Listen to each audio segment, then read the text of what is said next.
out of LaSalle College High School, national prep wrestler, the College of William and Mary, also strength and conditioning All-American, standing at 6 foot and some change, the safety known as the Vanilla Driller, Bills head coach Sean McDermott. Oh, my goodness. That was one heck of an introduction there, Nate. I appreciate that. Of course, man. You know, you're a legend, and we're all hype about this Bulls Last Dance thing. But let's talk about not the Bulls, but the Bills. Millions of people have been watching you work from home, and we saw the draft, the virtual draft that the world was watching because we're so much in desperate need of live sports. What was it like working from home as compared to working in the war room at the Bills facility? Yeah, you know, it was certainly different, but I was able to have these guys around me and my wife, and it made it special. It was unique, but special because it really became a family affair, and I think the public could get a look into the real lives of a lot of the head coaches and GMs around the league. So I thought it was pretty cool. Coach, I got to tell you, we're all tickled right now. Give us a little introduction. Who do we got in the room here? Who is the brains behind the operation right now? What's this room we got? Yeah, so right here, this is Gavin. Hi. Gavin's 9 years old. This is Kelly. She's our youngest. She's 5, letting everyone know she's 5. And this is Maddie, and she's 11. So, yeah, this is the true brains behind the operation here. We love it. And the operation helped net you guys a very, very coveted second-round pick in A.J. Epenesa. Tell us about the Iowa star, A.J. Epenesa, and what he brings and why you guys liked him at that second-round selection. Yeah, Peter, we felt good about the pick. Brandon Bean and his staff did, once again, a phenomenal job in the preparation leading up to the draft. And, we didn't know A.J. would be there. And then as luck would have it, he was there. And, you're talking about a guy with two years of double-digit sack production, very strong at the point, has great length. And so he's a guy that we feel like can play outside, but also has the position flexibility to move inside as well. Hello, McDermott family. Gavin, Maddie, Kelly, Coach. Thanks for joining us. I want to talk a little bit about this blockbuster trade that you made for Stefon Diggs. And we didn't have enough time early in our show to talk about it, but I think Josh Allen is a candidate to take a huge leap this year because, all respect to Cole Beasley and John Brown, who we love, of course, Stefon Diggs, that's a certified #1 option for Josh Allen. How do you plan on making the chemistry happen between the two of them, especially in times like this?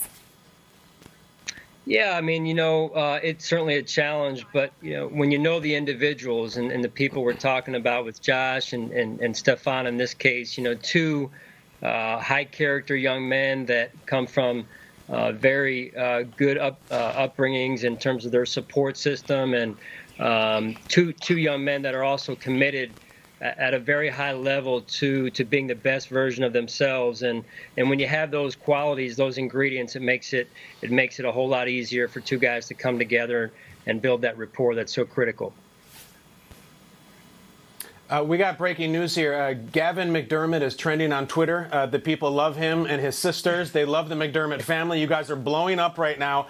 Coach, I'm supposed to ask you, about the devastating playoff loss and what lessons you can learn from it. But I just want to go rogue here. This is an unprecedented time for all of us, certainly for you and your family. As someone who has been about team and locker rooms and unity your whole life, what have you learned during the past several weeks amidst your family there? And what could you share with everyone watching about lessons learned and what this time has all been about for you?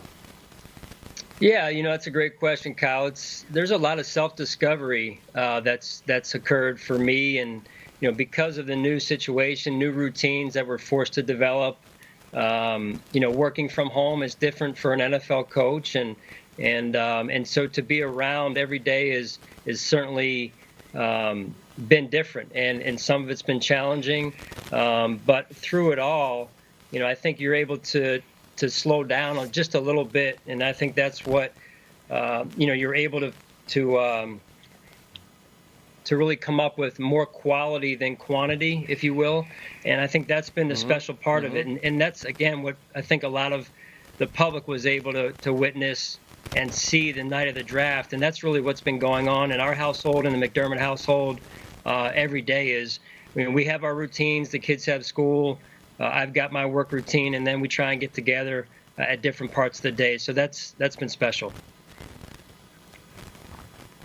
Now, Coach, speaking of routines, it was routine for the Bills to play the Patriots twice a year. Now, Coach, I know you, and I know players that you have coached, and you come in and you talk to them the way they need to be talked to. And if you're facing a good player, I know something you say. You say something like, he puts on his pants one leg at a time, just like us. I get it, but keep it real with me. Let's be honest. Not facing Tom Brady a couple times a year, that has to feel good. Yeah, I've slept a little bit better at night when I saw Tom make his decision not only to leave the AFC East because I didn't believe it until I heard it, but also to leave the AFC overall. So what a phenomenal player! A lot of respect for greatness and what he's been able to accomplish in his career and the way he works at it. And certainly he gave us and the AFC East a lot of fits over the years.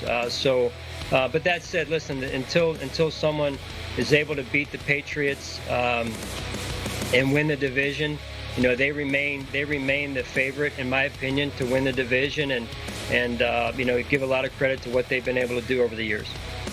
Coach, I'll be honest with you. We're now in May 1st. We're doing the show Good Morning Football. We're keeping the train on tracks.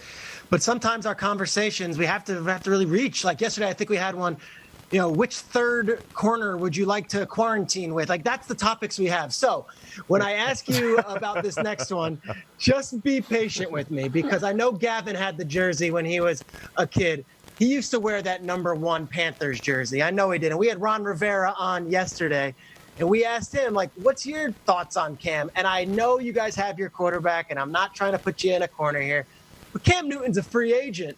For all those people who are wondering about places he's had connections with, has it come across your desk, and have you considered maybe kicking the tires on Cam, a guy you know very well from your time in Carolina?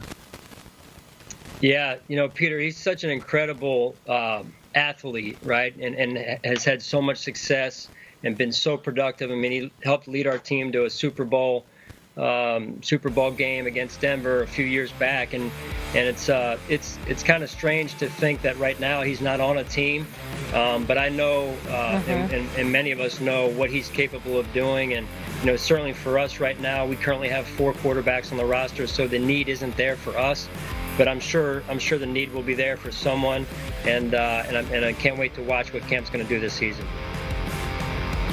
And you're certainly getting that skill set out of your quarterback one, Josh Allen, who's been compared a lot to the ceiling and just the skill set and talent of that Cam Newton. So thank you so much, Coach, for joining us here. We got to meet your family. Thank you guys for watching our show. You guys told us before we came on. So to Maddie, to Gavin, to Kelly, to everybody over there in the McDermott household, we hope you are staying safe and that you guys are having fun. And, yeah, bye. Bye, guys.